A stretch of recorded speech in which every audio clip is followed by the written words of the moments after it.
We're going to have a little dive now into leveraged finance itself, including a look at how ESG deals are being structured and shopped to investors, and then a view of ESG from a capital markets perspective.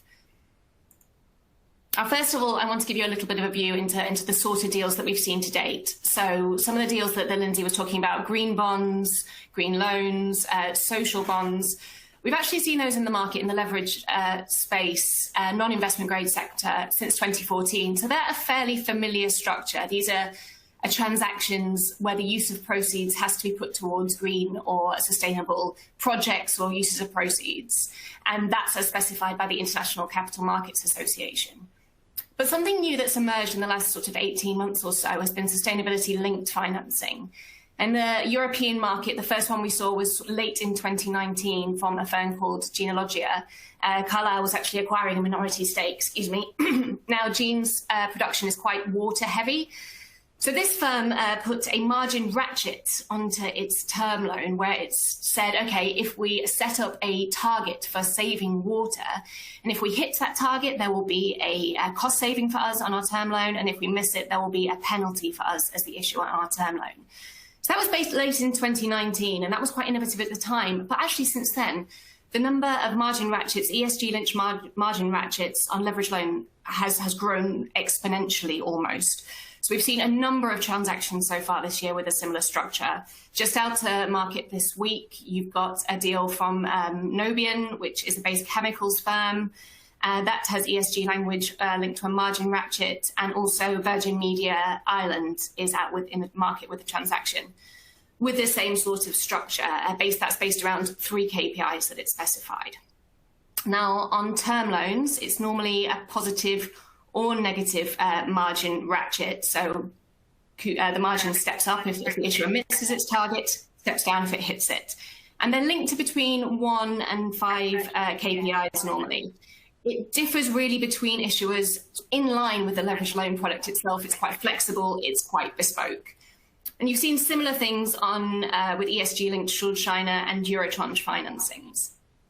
In the high-yield bond market, it's been a much more recent development. In Europe, we saw our first one only in March.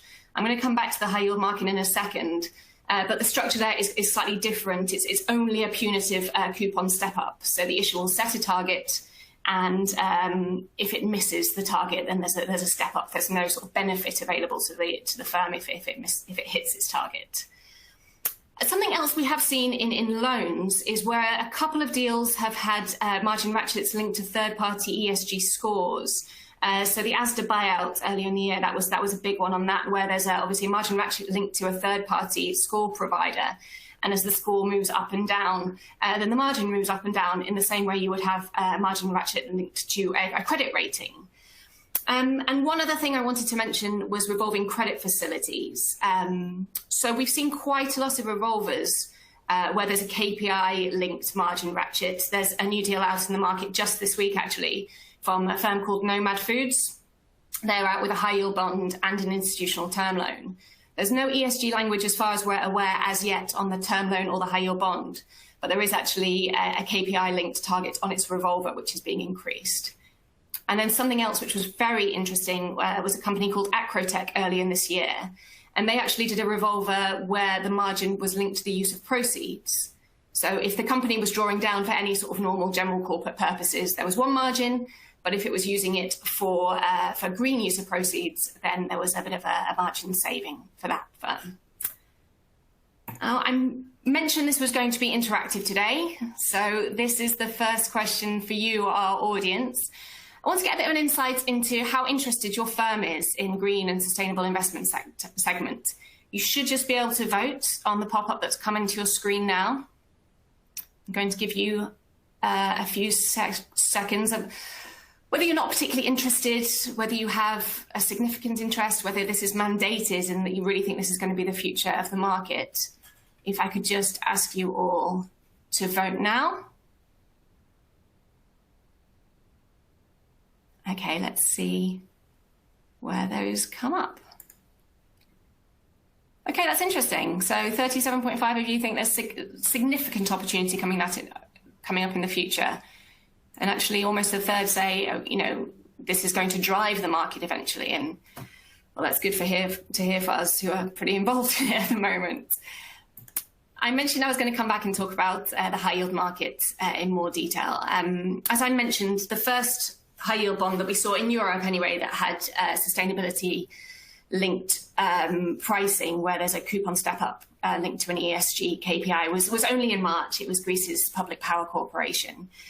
And you can see already since March, we've had sort of an explosion in the market. So just since March, and this is only to May the 12th this year, there was 3.01 billion of sustainability-linked notes completed. And as Lindsay talked about, there has been a step up in green bond issuance too. So green bond issuance just for the first 5 months of the year was at 2.58 billion this year, up from 1.97 billion across the whole of 2020. Now, this first transaction from Public Power Corporation, I'm going to just talk about that for a moment. Because it went extremely well. So it was a 650 million euro transaction that was actually increased from a planned 500 million.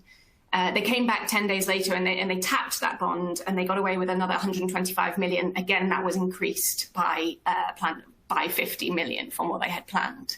So that really shows you that the depth of demand and interest for this product.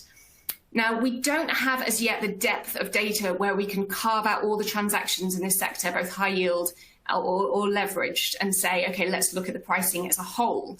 But what we can do is look at individual transactions, compare them versus other deals of that rating and that structure. And we are seeing a little bit of a pricing premium or greenium for sustainability-linked transactions. So, for example, looking at other transactions of BB minus around the same time as Greece's Public Power Corporation came. So the average yield with the same rating was about 4.89, whereas PPC's original deal came at 3.875% yield and the add-on came at 3.709% yield. Now, it should be said that I don't think arrangers or issuers anywhere in the market would be proposing this of, oh, great, let's pop some ESG on there, let's put some green language in there, and we can save 10, 15 basis points.